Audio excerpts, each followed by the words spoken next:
உங்கள் ஆரோக்கியம் எங்கள் சந்தோஷம். 90 வருடங்களாக வாடிக்கையாளர்களின் நன்மதிப்பை பெற்ற எஸ்பிஎஸ் கேப்பை மாவு. உத்தரப்பிரதேச மாநிலம் அலகாபாத் இப்போ வந்து சமீபத்தில் அதை பிரயாக்ராஜ்லாம் பேரெல்லாம் மாத்துனாங்க. அங்க வந்து மகா கும்பமேளா நடந்துகிட்டு இருக்கு. ஜனவரி 13 ஆரம்பிச்சது, அடுத்த மாதம் 26ஆம் தேதி வரையும் நடக்குது. மத்திய மாநில பாஜக அரசுகள் வந்து இந்து மக்கள் இங்க வந்து சிறப்பா வழிபட்டுட்டு இருக்காங்க. அந்த திரிவேணி சங்கமத்துல நீராடிட்டு ஒரு மன திருப்தியோட போயிட்டு இருக்காங்க அப்படின்னா சொல்லி தொடர்ச்சியா தம்பட்டம் அடிச்சுக்கிட்டு இருந்தாங்க. இத பாஜக அரசு பயங்கர கூட்டம்லாம் வரும், நாங்க பயங்கர ஏற்பாடுகள்லாம் பண்ணியிருக்கோம், கடந்த முறையெல்லாம் பிரச்சனையாச்சு, இந்த வரலாம் அப்படி ஏற்பட வாய்ப்பே இல்லைன்னா பேசிக்கிட்டு இருந்தாங்க. அந்த நேரத்துலதான் இந்த ஒரு மோசமான சம்பவம் வந்து இன்னைக்கு நடந்திருக்கு. என்ன அப்படின்னா, இன்னைக்கு அதிகாலை தை அமாவாசை அப்படிங்கிறதுனால லட்சக்கணக்கான பக்தர்கள் அங்க புனித நீராடுறதுக்காக வந்திருக்காங்க பிரயாக்ராஜுக்கு. இவங்க ஒழுங்கா வந்து அதுக்கான ஏற்பாடுகளை பண்ணல அப்படிங்கிறதுனால மிகப்பெரிய ஒரு கூட்ட நெரிசல் ஏற்பட்டு அதன் விளைவாக நிறைய பேர் காயமடைஞ்சிருக்காங்க. கிட்டத்தட்ட 200 பேர் இப்ப மருத்துவமனையில இருக்கதா சொல்றாங்க. இதுல 31 பேர் உயிரிழந்துட்டதாகவும் தகவல் வந்து வெளியாயிருக்கு. இந்த சம்பவம் நடந்த அதிகாலையில இருந்து இப்ப 10 மணி நேரத்துக்கும் மேல ஆகியும் உத்தரப்பிரதேச அரசு இவ்வளவு பேர் உயிரிழந்திருக்காங்க அப்படின்னு எந்த ஒரு அதிகாரப்பூர்வ தகவலையும் சொல்லல. அமைதியா தான் இருக்காங்க. பிரதமர் மோடி வந்து யோகி ஆதித்யநாத்துக்கு ஃபோன் பண்ணி என்ன நடந்துச்சுன்னு விசாரிச்சதாகவும் தகவல் வந்திருக்கு. இதுல என்ன சொல்றாங்கன்னா, அங்க உள்ள பக்தர்கள் வந்து நிறைய பேர் என்ன சொல்றாங்கன்னா, விஐபிகளுக்கு நிறைய ஏற்பாடு பண்ணியிருக்காங்க, அதனாலதான் வந்து மக்கள் போற பாதை ரொம்ப சின்னதாயிடுச்சு, அதுல லட்சக்கணக்கான பேர் போயிட்டு இருக்கோம், விஐபிகள் சொகுசா போயிட்டு வர்றதுக்காக பாதைகள் வந்து நிறைய ஏற்படுத்தியிருக்காங்க, இதுதான் காரணம், இது ஒரு நிர்வாக குளறுபடி அப்படின்னு சொல்லி கொந்தளிக்கிறாங்க அங்க உள்ள மக்கள். நமக்குமே கேள்விலாம் வருது. ஏன்னா வந்து யோகியா இருக்கட்டும், மோடியா இருக்கட்டும், இவங்கெல்லாம் வந்து இந்து மதத்தோட காவலர்கள்னு சொல்லி தான் பாஜக காரங்க சொல்லிட்டே இருப்பாங்க. இந்து மக்கள் லட்சக்கணக்கில் கூடுற ஒரு இடத்துக்கு கூட இவங்களுக்கு பாதுகாப்பு கொடுக்க முடியலைங்கிறது ஒரு மிகப்பெரிய முரண் தான் அது. அதான் இன்னும் 31ன்றது வெளியே இருக்கிற தகவல். ஆனா ஆக்சுவலான நம்பர் இன்னும் அதிகமா இருக்கலாம் அப்படிங்கிற மாதிரி எதிர்பார்க்கறாங்க. இன்னும் எவ்வளவு பேர் இன்னும் அதுல வந்து பாதிக்கப்பட்டாங்க அப்படிங்கிற எண்ணிக்கையே இன்னும் வந்து கணக்கெடுத்து முடிக்க முடியல. அவ்வளவு பேர் வந்து அந்த ஸ்டாம்பீட்ல வந்து மாட்டியிருப்பாங்கன்னு சொல்றாங்க. பிரதமர் மோடி என்ன சொல்றாரு, அந்த குடும்பங்களுக்கு எல்லாம் என்னுடைய ஆழ்ந்த இரங்கல்களை தெரிவிச்சுக்கிறேன், காயமடைஞ்சவங்களுக்கு சிகிச்சை அளிக்கிறதுக்காக யோகி ஆதித்யநாத் பேசியிருக்கேன், உடனடியாக நடவடிக்கை எடுப்பாங்க. அமித்ஷாவும் அதே தான் சொல்லியிருக்காங்க. அவங்களால சொல்ல முடிஞ்சது வெறும் வருத்தம் மட்டும்தான். அதுதான், முன்னாடியே முன்கூட்டியே ஏற்பாடு பண்ணணும். எப்பவுமே விஐபிகளுக்கு மட்டுமே முக்கியத்துவம் கொடுத்துக்கிட்டு இருந்ததுன்னா இப்படிதான் நடக்கும் இந்த மாதிரி.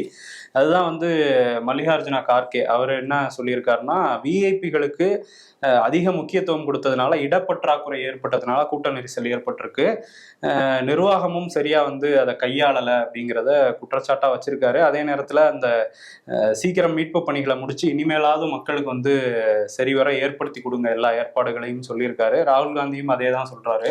இந்த ஏற்பாடுன்னு சொல்லும் போது அங்க ஏற்பாடுகள்ல ஒரு குளறுபடி, மத்த ஊர்கள்ல இருந்துதான் அங்க பிரயாகராஜுக்கு போறதுக்கு ரயில் சேவைகள் இருக்குல்ல, அதுலயே நிறைய குளறுபடின்னு சொல்றாங்க.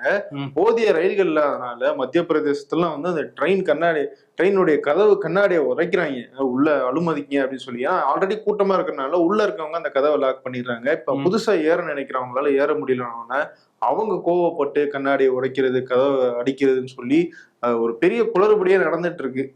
ஆமா, இப்ப வந்து மிஸ்மேனேஜ்மெண்ட் நடந்திருக்கு. அதுக்கு முன்னாடி வந்து ஏற்பாடுகளே சரியா பண்ணலாங்கிறதும் தெரியுது. இதுல அகிலேஷ் யாதவும் நிறைய கருத்துக்களை சொல்லியிருக்காரு. இந்த நிர்வாக திறமையின்மை தான் இதுக்கான காரணம்னு சொல்றாரு. எதிர்கட்சிகள் கண்டனங்களையும் பதிவு பண்றாங்க, அதே நேரத்துல இனிமே சரியா பண்ணுங்கிறதையும் சொல்றாங்க. பாப்போம் இதுல இருந்தாவது திருந்துறாங்களா பிஜேபி கவர்மெண்ட். பட்ஜெட் இன்னும் 2 நாள்ல அறிவிக்க போறாங்க. நாளைக்கு வந்து அதுக்கான அனைத்து கட்சி கூட்டத்துக்கு அழைப்பு விடுத்திருக்காங்க மத்திய அரசு. பிரதமர் மோடி தலைமையில எல்லாரும் வந்து ஒத்துழைங்க எல்லா கட்சிகளும் அப்படின்னு சொல்லி கேட்க போறாங்க. எப்பவுமே அது நடக்கும்ல, கூட்டத்தொடர் ஆரம்பிக்கிறதுக்கு முன்னாடி. அது மாதிரி நாளைக்கு நடக்க போகுது. ஆனா அதுதான் எனக்கு புரியவே இல்லை. இந்த டாக்குமெண்ட் எல்லாம் அவங்க எப்பயோ ப்ரிப்பேர் பண்ணி வச்சு அந்த போட்டு எடுத்துட்டு வருவாங்க. முன்னாடி வந்து பேப்பரா இருக்கும் போதே தெரியும் இவ்வளவு பெரிய பண்டிலா இருக்கும். அதெல்லாம் ஒரு நாள் முன்னாடி ரெடி பண்ணி இருக்க முடியாது. முன்னாடியே இருந்தாலும் ஒரு பேருக்கு அனைத்து கட்சி கூட்டம் கூப்பிட்டு பேசுறாங்க. அல்வா எதுவும் கொடுப்பாங்களோ? அல்வா வந்து அதான் முன்னாடியே கிண்டிட்டு இருக்காங்க, என்ன பண்ணுவாங்கன்னு தெரியல. 1ஆம் தேதி நிதியமைச்சர் வந்து பட்ஜெட் வாசிக்க போறாங்க. அதுக்கு முன்னாடி 31ஆம் தேதி குடியரசுத் தலைவர் உரையோட இந்த கூட்டத்தொடர் வந்து ஆரம்பிக்க போகுது. 2 செஷனா வந்து நடத்துறாங்க இப்போ இந்த பட்ஜெட் கூட்டத்தொடரையே. இது பிப்ரவரி 13ஆம் தேதியோட முடியுது. திரும்ப மார்ச் 10ல இருந்து ஏப்ரல் 4 வரையும் வச்சிருக்காங்க. ஒரு கேப் விட்டு வச்சிருக்காங்க. இதுக்கிடையில அந்த வக்பு வாரிய மசோதாவை கொண்டு வந்துருவாங்க போலதான் தெரியுது. இன்னைக்கு அதுக்கான வரைவு அறிக்கையை வந்து ஜேபிசி கமிட்டி வந்து தாக்கல் பண்ணியிருக்காங்க. எதிர்க்கட்சிகள் கடுமையா எதிர்த்திருக்காங்க. திமுக எம்பி ஆர் ராசா அவர் வந்து என்ன சொல்றாருன்னா, கிட்டத்தட்ட 40% இருந்து 50% வக்பு வாரிய சொத்துக்கள் வந்து அரசுக்கு போகுது இது அப்படிங்கிற மாதிரி அவர் ஒரு இது சொல்றாரு. திமுக சார்பில் உச்சநீதிமன்றத்துக்கு போவோம் அப்படின்லாமும் சொல்லியிருக்காரு. இந்த இது ஜாயிண்ட் பார்லிமெண்ட் கமிட்டிக்கு வந்ததுக்கு அப்புறமாகவும் எதிர்கட்சிகளுடைய குரல்களுக்கு மதிப்பு கொடுக்கல அப்படிங்கிறது எதிர்கட்சிகள் வைக்கிற குற்றச்சாட்டு. அது காரணம் என்னன்னா, பிஜேபி அதனுடைய கூட்டணி கட்சிக்கிட்டு இருக்காங்கல்ல, அவங்களே அந்த கமிட்டியில ரொம்ப அதிக மெஜாரிட்டியில இருந்திருக்காங்க. அவங்களுடைய ஓட்டுகளை வச்சு மட்டுமே வந்து இந்த அறிக்கைகள்லாம் ரெடி பண்ணப்பட்டிருக்கதா வந்து குற்றச்சாட்டு வைக்கிறாங்க. ஆமா, டெல்லி எலெக்ஷனுக்கு முன்னாடி இதை கொண்டு வந்து அங்க வாக்கு அறுவடை பண்ணலாம்னு நினைக்கிறாங்கலாம் சொல்றாங்க. ஆனா அதுக்கான அவசியமே இருக்காது போல. ஏன்னா மோடி இன்னைக்கு ஓட்டு கேட்டதை பார்த்தா பயங்கரமா கேட்டுட்டு இருந்தாரு. அப்படி என்ன கேட்டாரு? அதாவது மோடிக்கு ஒரு வாய்ப்பு தாருங்கள் அப்படின்னு சொல்லிட்டு மோடியே வந்து கேட்டிருக்காரு. ஆனா அவர் வந்து என்னமோ முதல்வராக போற மாதிரியும் டெல்லிக்கு எனக்கு வாய்ப்பு தாருங்கன்னு சொல்லிட்டு இருக்காரு. 25 வருஷமா காங்கிரஸுக்கும் ஆம் ஆத்மிக்கும் கொடுத்துட்டீங்க, இப்போ ஒரு முறை எனக்கு கொடுத்து பாருங்களேன் அப்படின்றாரு. இன்னொன்னு என்ன சொல்றாரு, அதுக்கெல்லாம் கொடுக்க முடியுமா? ஒரு காரணமாங்க. இல்ல நாங்க இதை பண்ணுவோம் அதை பண்ணுவோம்னு சொன்னது மாதிரி அவங்களுக்கு கொடுத்தீங்களா, எனக்கும் ஒரு வாய்ப்பு கொடுங்க. இது மாதிரிதான் கெஜ்ரிவால் கேட்டுக்கிட்டு இருந்தாரு. அதே ஸ்டைல நம்ம ஃபாலோ பண்ணி பார்ப்போம் அப்படின்னு சொல்லிட்டு இன்னைக்கு கேட்டிருக்காரு. அது மட்டும் இல்லாம என்ன சொல்லியிருக்காருன்னா, டெல்லி மக்கள் என்னோட குடும்பமா நான் பாத்துக்குவேன், என்னோட குடும்பத்தை பாத்துக்கிற மாதிரி பாத்துக்குவேன் அப்படின்ட்டு இருக்காரு. அவர் குடும்பமா? அவர் டெல்லியில அவர் வீடு இருக்கிற ஏரியா பக்கத்துல போனீங்கன்னா குளிர்காலத்துல எத்தனை பேர் பெட்ஷீட் போட்டு பிளாட்ஃபார்ம்ல படுத்திருக்காருன்னு அவர் போய் பார்க்க சொல்லுங்க. அப்போ தெரியும் அவங்க வந்து எந்த அளவுக்கு அவர் குடும்பத்தை பாக்குறாருன்றது. ஆமா, குடும்பத்துல எத்தனை பேர் கஷ்டப்படுறாங்கிறது மணிப்பூர் போனா தெரியும். இன்னைக்கு கும்பமேளா அந்த மக்களை போய் பார்த்திருந்தாருன்னா தெரியும். பட் ஏற்கனவே ஒரு 140 கோடி பேரும் மக்கள் சொல்லிட்டாரு, பிரதமரா இருக்க குடும்பம்னு சொல்லிட்டாரு, பிரதமராகவும் இருக்காரு. இப்ப டெல்லி மக்களை மட்டும் என்ன தனியா நான் குடும்பம் மாதிரி பாத்துக்குவேன்னு சொல்றாரு. ஏற்கனவே குடும்பம் தானே அவங்க. தெரியல, இடிக்குது. ஆனா வாக்கு கேட்டுக்கிட்டு இருக்காரு. இஸ்ரோ தன்னுடைய 100வது ராக்கெட்டை விண்வெளியில வெற்றிகரமாக ஏவிட்டாங்க. ஜிஎஸ்எல்வி F-15 அப்படிங்கிற ராக்கெட்டை ஏவனதன் மூலமாக இஸ்ரோ இந்த சாதனையை படைச்சிருக்காங்க. முதல்ல 1979 தான் இஸ்ரோ தனது முதல் ராக்கெட்டை வந்து லான்ச் பண்ணாங்க. அது SLV அப்படின்னு சொல்லப்படுற அந்த ராக்கெட்டு கிட்டத்தட்ட 46 ஆண்டுகள் எடுத்திருக்கு இந்த 100வது ராக்கெட்டை வந்து அனுப்புறதுக்காக. தொடர்ந்து வெற்றிகளை மற்ற நாட்டிலையும் வந்து இந்த மாதிரி விண்வெளி ஆராய்ச்சி நிறுவனங்கள் இருக்கு. ஆனா குறைந்த வசதிகள் கொண்டு எப்படி வந்து ஒரு பெரிய மிஷன் அடையிறது அப்படிங்கிறத வெற்றிகரமாக இஸ்ரோ செஞ்சுக்கிட்டே இருக்காங்க. அவங்களுக்கு நம்மளுடைய வாழ்த்துக்களை சொல்லிக்கலாம். இன்னொரு பக்கம் வந்து வருமான வரித்துறையும் பயங்கரமா வேலை பார்த்துட்டு இருக்காங்க. அவங்களுக்கும் ஒரு வாழ்த்தை சொல்லிக்கலாம். வாழ்த்து இந்த நியூஸை கேட்டதுக்கு அப்புறம் சொல்லுவீங்களான்னு பார்ப்போம். என்ன அப்படின்னா, அத தி ரிப்போர்ட்டர்ஸ் கலெக்டிவ் அப்படிங்கிற மீடியா அவுட்லெட், இவங்க வந்து ஒரு தொண்டு நிறுவனத்தின் கீழே தான் இந்த மீடியா அவுட்லெட் வந்து செயல்பட்டு இருக்காங்க. லாப நோக்கமற்ற அந்த தொண்டு நிறுவனத்துக்கு வரி விலக்கெல்லாம் கொடுத்திருந்தாங்க வருமான வரித்துறை. இப்ப என்ன பண்ணிட்டாங்கன்னா, லாப நோக்கமற்ற நிறுவனம் கிடையாது, அந்த அந்தஸ்தை நாங்க ரத்து பண்றோம் அப்படின்னு சொல்லிட்டு ரிப்போர்ட்டர்ஸ் கலெக்டிவ்க்கு எதிராக இந்த முடிவு எடுத்திருக்காங்க. அவங்களும் நாங்க தொடர்ந்து போராடுவோம் அப்படின்லாம் சொல்லியிருக்காங்க. வாழ்த்த முடியாது. இதுல என்னன்னா, ஏன் இது கொண்டு வந்திருக்காங்கன்னா, அவங்க ரிப்போர்ட்டர்ஸ் கலெக்டிவோட அந்த சமீபத்திய ரிப்போர்ட்லாம் எடுத்து பார்த்தோம்னா அதானியோட முறைகேடுகள் அதை பத்தி வெளியே கொண்டு வந்திருக்காங்க. அதே மாதிரி இந்த சைனிக் பள்ளிகள், மத்திய அரசோட சைனிக் பள்ளிகளை RSSம் பிஜேபி ஆட்களும் எப்படி கட்டுப்படுத்துறாங்க அப்படிங்கிறதெல்லாம் கொண்டு வந்திருக்காங்க. தேர்தல் பத்திரம் மூலமா பாஜக எப்படிலாம் பணம் வந்தது, இதெல்லாம் வந்து டீட்டெயிலா கொண்டு வந்திருந்தாங்க. இப்ப அதுக்கான பரிசோ அவங்க வந்து ஒரு காரணம் சொல்லியிருக்காங்க. நீங்க வந்து ஜேர்னலிசம் பண்றது ஒன்றும் மக்கள் சேவை கிடையாது அப்படின்னு ஒரு காரணத்தை வந்து இன்கம் டேக்ஸ் டிபார்ட்மெண்ட் சொல்லியிருக்காங்க. அதனால நீங்க டாக்ஸ் கட்டணும், உங்களை NGO அறிவிக்க முடியாதுன்னு சொல்லியிருக்காங்க. நாங்க பண்றதுதான் மக்கள் சேவை அப்படின்னு வருமான வரித்துறை இதுல சொல்லாம சொல்லியிருக்காங்க. இன்னொரு பக்கம் இங்க தமிழ்நாட்டிலயுமே பத்திரிகையாளர்களுக்கான நெருக்கடிகள் கொடுக்கப்படுறதா வந்து தகவல் வந்துகிட்டு இருக்கு. என்னன்னா, இந்த சென்னை அண்ணா பல்கலைக்கழகத்துல மாணவிக்கு வந்து பாலியல் தொல்லை வந்து கொடுக்கப்பட்டுச்சு. அது தொடர்பான வழக்கு சிறப்பு குழு வந்து விசாரிச்சுக்கிட்டு இருக்காங்க. அந்த வழக்கில் பத்திரிகையாளர்களையும் ஆஜராகுமாறு வந்து சொல்லியிருக்காங்களாம். அதுவும் வாட்ஸ்அப் மூலமாக நீங்க வந்து ஆஜராகணும்னு சொல்லி ஒரு ப்ராப்பரான சம்மன் கூட கொடுக்காம அவங்களை கூப்பிட்டு விசாரிச்சிருக்காங்க. வாட்ஸ்அப்ல எல்லாம் சம்மன் அனுப்புறதெல்லாம் இப்ப கேள்விப்பட்டதே இல்லையா? ஆஜராகுங்க. இருந்தாலும் அந்த பத்திரிகையாளருக்கெல்லாம் சரி கூப்பிடுறாங்களேன்னு போய் விசாரணைக்கு தான் அவங்கள வந்து ரொம்ப நேரம் காக்க வைக்கிறது, சரியா ஒரு அக்யூஸ்ட் போல அவங்களை ட்ரீட் பண்றது அப்படிங்கிற மாதிரியான நடவடிக்கைகள் எல்லாம் காவல்துறை செஞ்சிருக்காங்க. அது மட்டும் இல்ல, அவங்களுடைய போனு லேப்டாப் எல்லாம் வந்து பறிமுதல் செஞ்சு அதுல என்ன இருக்கு அப்படிங்கிற விஷயங்கள்லாம் அவங்க பார்க்க ஆரம்பிச்சிருக்காங்களாம்.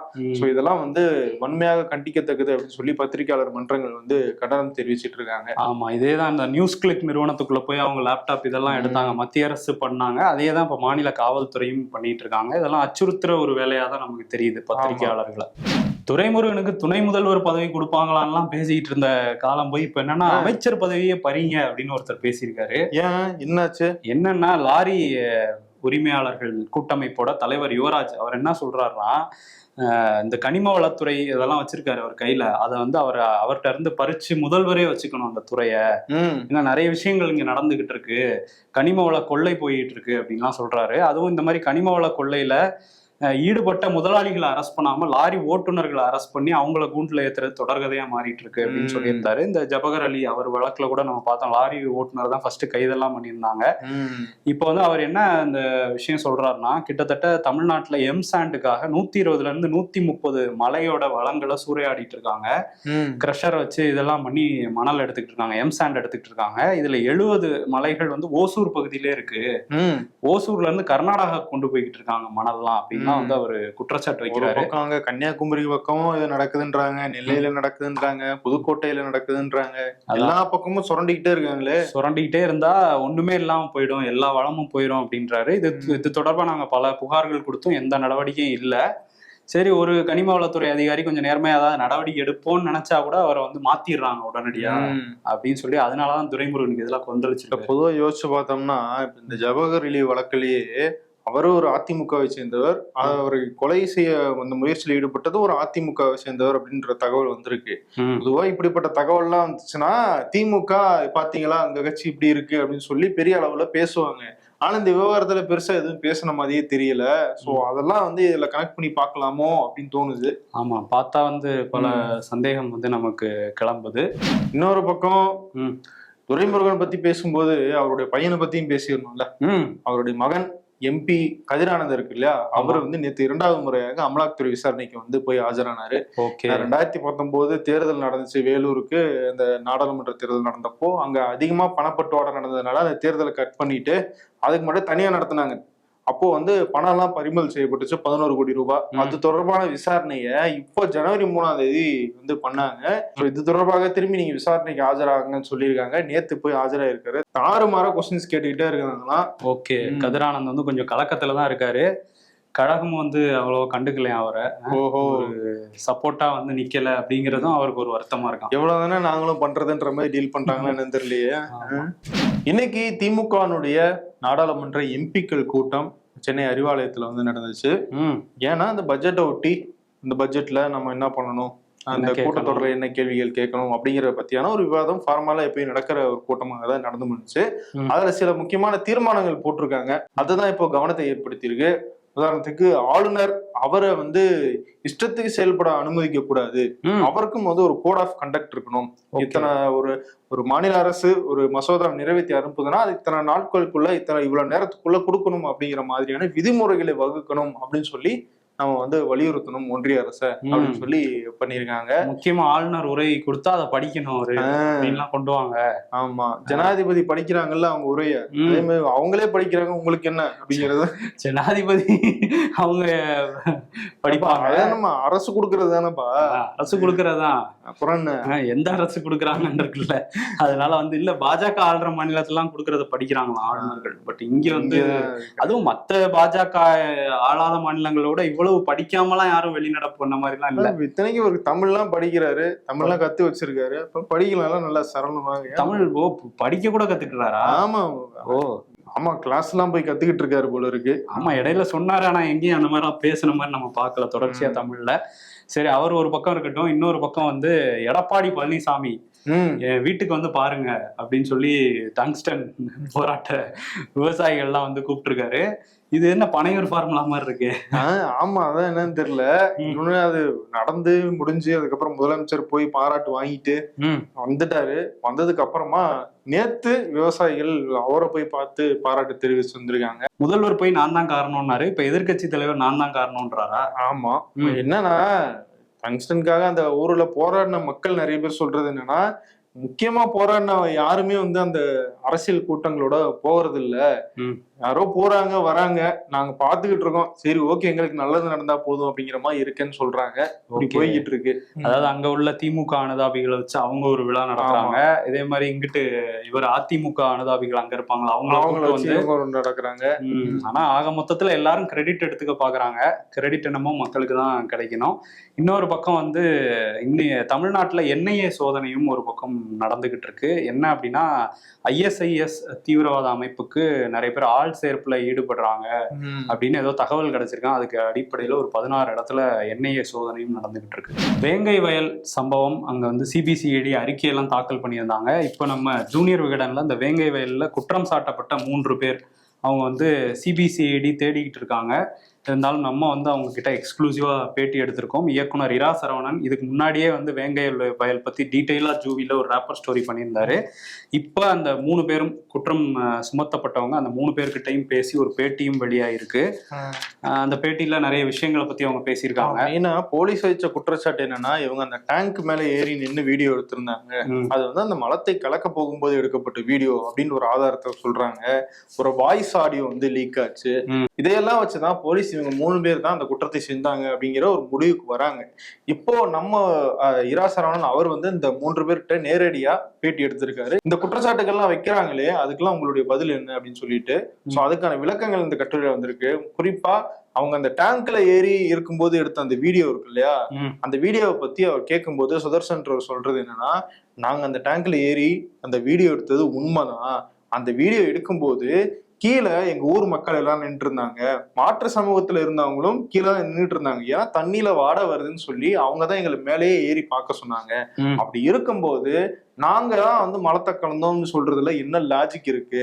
மக்கள் நின்னதெல்லாம் வந்து கட் பண்ணிட்டு நாங்க இன்னொன்றதை மட்டும் அந்த வீடியோவை மட்டும் பரப்புறாங்க. இது திட்டமிட்டு எங்க மேல சதியை வந்து செய்யறதுக்கான வாய்ப்பா அமைஞ்சிருக்கு சொல்றாங்க. இந்த வீடியோ வந்து எப்ப எடுக்கப்பட்டிருக்குன்னா, கலந்ததுக்கு அப்புறம் ஏதோ பிரச்சனை இருக்கு இந்த தண்ணியிலன்னு அதை என்னன்னு பாக்குறதுக்காக மேலே ஏறினப்ப அவங்க எடுத்த வீடியோ அப்படின்னு வந்து சொல்லியிருக்காங்க. அதையே வந்து நாங்க தான் கலந்த போது எடுத்த வீடியோன்னு இவங்க அப்படியே மாத்திட்டாங்க அப்படிங்கிறது. அதே மாதிரி அந்த ஆடியோ பத்தி பேசியிருக்காங்க. 10 நிமிஷம் ஆடியோல கொஞ்சம் மட்டும் கட் பண்ணியிருக்காங்கன்னு.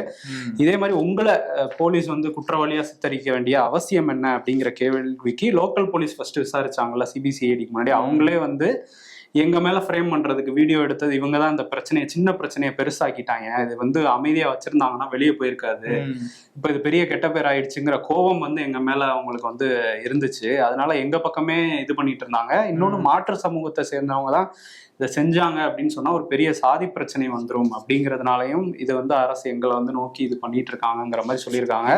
சரியான ஆதாரம் போலீஸுக்கு கிடைக்கல யார் செஞ்சாங்கன்றது நிரூபிக்க. ஆனா இவங்களுக்கு கேஸை முடிக்கணும் அப்படிங்கிற அழுத்தம் வர்றதுனால வேற வழியே இல்லை, எங்களை குற்றவாளிகளா சொல்லிடலாம் அப்படின்னு சொல்லி போலீஸ் முடிவு பண்ணிட்டாங்க. இப்படி ஒரு சாதியில பிறந்ததே எங்களுக்கு வந்து பெரிய வருத்தமா இருக்கு, அந்த அளவுக்கு எங்களை மன உளைச்சலுக்கு ஆளாகிட்டாங்க அப்படின்னு சொல்லி அவங்க வருத்தமா பேசுறாங்க, குமரி இருக்காங்க. இன்னும் நிறைய சந்தேகங்களுக்கு அவங்க வந்து பதில் சொல்லியிருக்காங்க. எங்க தரப்பு நியாயம் இதுதான் அப்படின்னு டீட்டெயிலா ஜூனியர் விகடன்ல இருக்கு, வேணுங்கிறவங்க வந்து படிக்கலாம். இன்னொரு பக்கம் வந்து இந்த வேங்கை வயல் சம்பவம் அதை பத்தி நம்ம பேசிக்கிட்டு இருக்கோம். இதே நேரத்துல திருப்பூர் மாவட்டம் பல்லடம் பக்கத்துல காமநாயக்கம்பாளையம் அங்க உள்ள அரசு உயர்நிலை பள்ளி வகுப்பறைக்குள்ள மனித மலத்தை வந்து செவத்துல வீசிட்டு போயிருக்காங்க. இது வகுப்பறைக்குள்ளே வந்து சில மர்ம நபர்கள் வந்து செஞ்சிருக்காங்க. வேங்கை வயல் மாதிரியான சம்பவங்கள்ல சீக்கிரமா விசாரிச்சு ஒரு முடிவுக்கு வந்திருந்தாங்க, தண்டனை வாங்கி கொடுத்துருந்தாங்க, நீதி வாங்கி கொடுத்துருந்தாங்கன்னா இந்த மாதிரி சம்பவங்கள் தொடர்ச்சியா நடந்திருக்காது. இப்ப அடுத்து ஒரு சம்பவம் நடந்திருக்கு. சென்னை ECRல காணத்தூர் அப்படிங்கிற ஒரு பகுதி இருக்கு. அந்த பகுதியில 26ஆம் தேதி இரவு 3 பெண்கள் ஒரு ஆண் ஒரு குடும்பமா வந்து கார்ல போயிருக்காங்க.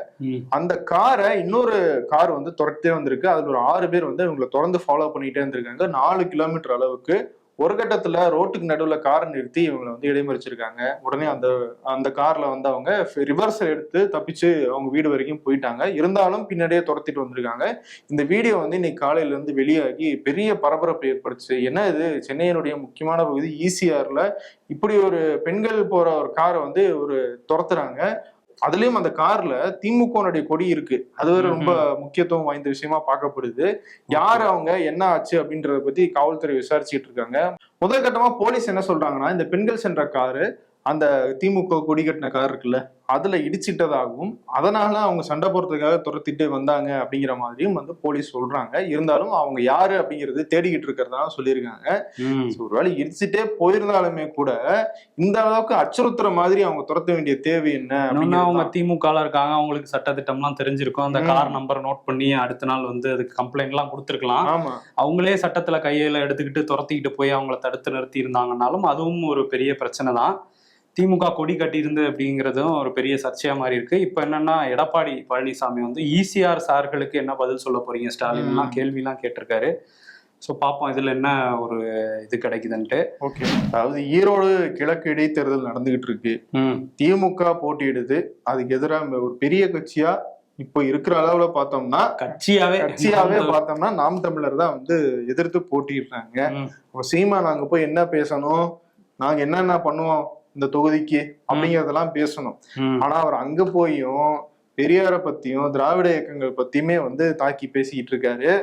நீங்க கையில வச்சிருக்கிறது பெரியாருடைய வெங்காயம், நாங்க கையில வச்சிருக்கிறது பிரபாகரனுடைய வெடிகுண்டு அப்படின்னு பேசியிருக்காரு. இத வந்து எப்படி தேர்தல் ஆணையம் அனுமதிச்சாங்கன்னே தெரியல. இது வந்து அவர் வேற ஒரு ஆங்கிள் சொல்லியிருந்தாலுமே இந்த வார்த்தை பிரயோகம்ன்றது ரொம்ப தப்பா இருக்கு. இது கோட் ஆஃப் கண்டக்ட் படி ரொம்பவே தப்பு. ஆமா, வெடிகுண்டு அது இதுன்னு பேசுறது ஒரு வன்முறையை தூண்டுற மாதிரியான ஒரு விஷயம். ஆமா, அத வந்து தேர்தல் களத்துல நின்னு பேசியிருக்காரு. தம்பிகளே வந்து அதான் ஃபீல் பண்றாங்களா. சரி, அதெல்லாம் எதுக்கு பேசிக்கிட்டு தேர்தல்ல நம்ம வாக்கு வாங்குற வேலைகள்ல பாப்போம். ஆமா, வேங்கைகள் பத்தி பேசுங்க, இங்க பிரச்சனை சட்டம் ஒழுங்கு பிரச்சனையை பத்தி பேசுங்க. அதெல்லாம் விட்டுட்டு வெறும் பெரியார மட்டுமே விமர்சிப்பேங்கிறது எந்த வகையில நியாயம்னு தம்பிகளே கும்பிடுறதா சொல்றாங்க. ஏற்கனவே கட்சியில இருந்து வெளியே வந்தவங்க எல்லாம் சொல்ற குற்றச்சாட்டு அதுதான். அவர் வாட்டுக்கு சொல்றாரு தனிச்சு நிப்போம், நம்ம ஜெயிக்கும் போது ஜெயிப்போம்னு சொல்றாரு. ஆனா களத்துல செலவு பண்ணி வேலை பார்த்துட்டு இருக்கிறது நாங்க. இவர் வாட்டுக்கு வந்து நம்ம ஜெயிச்சா என்ன ஜெயிக்கலாம் என்னன்னு போயிடுறாரு. நாங்க எப்படி கட்சியில இருக்கிறதுதான் அந்த குற்றச்சாட்டு. ஆனா தொடர்ந்து அவர் அப்படியே செயல்பட்டுக்கிட்டு இருக்காரு. ஆமா, இதுக்கு வந்து விசிக தலைவர் தொல் திருமாவளவன் அவர் வந்து என்ன சொல்றாருன்னா, தொடர்ந்து வந்து பெரியாரை விமர்சிக்க வேண்டிய முதல்ல அவசியம் என்ன, இந்த காலகட்டத்துல எதுக்கு ஒரு பொருத்தமில்லாத ஒரு அரசியல தான் அவர் பண்ணிட்டு இருக்காரு. பாஜக வந்து அங்க போட்டியிடலங்கும் போது பாஜக ஆதரவாளர்களோட வாக்க வாங்குறதுக்காக இந்த யுத்தி வந்து பயன்படுத்துறாராங்கிறதும் தெரியல. இல்ல இவர் பாஜகவோட கொள்கை பரப்பு செயலாளரானு தெரியல, தொடர்ச்சியா அப்படியே பேசிக்கிட்டு இருக்காரு அப்படின்லாம் சொல்லி அவருமே வந்து கண்டனம்லாம் பதிவு பண்ணியிருக்காரு. இருந்தாலும் சீமான் அவர் பாட்டுக்கு ஏதோ பேசிட்டு தான் இருக்காரு. உங்களுக்கு இப்ப செல்போன் எப்படியோ அப்ப எங்களுக்கு இதுதான் அப்படின்னு சொல்லி 90s கிட்ஸ் வந்து 2K கிட்ஸ் கிட்ட அந்த வீடியோ கேம். மனிதனுக்கு இருக்கிற பெரிய வலிமை என்ன தெரியுமா? எவ்வளவு பிரச்சனை இருந்தாலும் யாராச்சும் கேட்டா நான் நல்லா இருக்கேன் சொல்றது.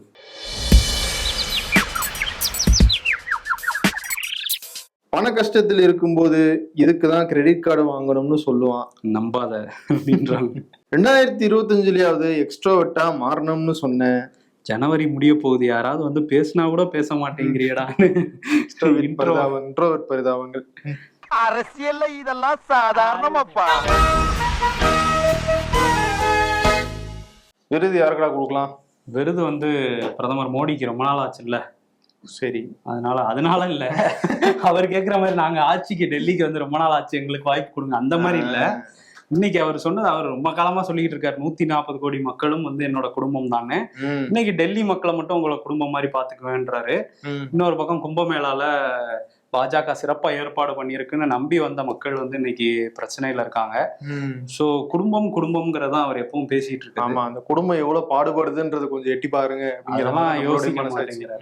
யோசிக்கவே மாட்டேங்கிறாரு. ஒரு குடும்பஸ்தனா மாறி இந்த குடும்பத்துல என்ன கஷ்டம் இருக்குன்னு புரிஞ்சுக்குங்க அப்படிங்கறதுதான் நம்ம இந்த அவார்டு, குடும்பஸ்தன்கிற அவார்டு இப்ப வந்திருக்குல்ல அந்த மணிகண்டனோட படம். அந்த குடும்பஸ்தன் விருதை வந்து அவர் கொடுத்துட்டு இனிமையாவது கொஞ்சம் மக்களை நல்லா பாத்துக்குங்க, இந்த மாதிரி பிரச்சனை எல்லாம் விட்டுறாம அப்படின்னு சொல்லிட்டு இந்த விருதை மோடி கொடுத்துட்டு கிளம்புவோம். நன்றி.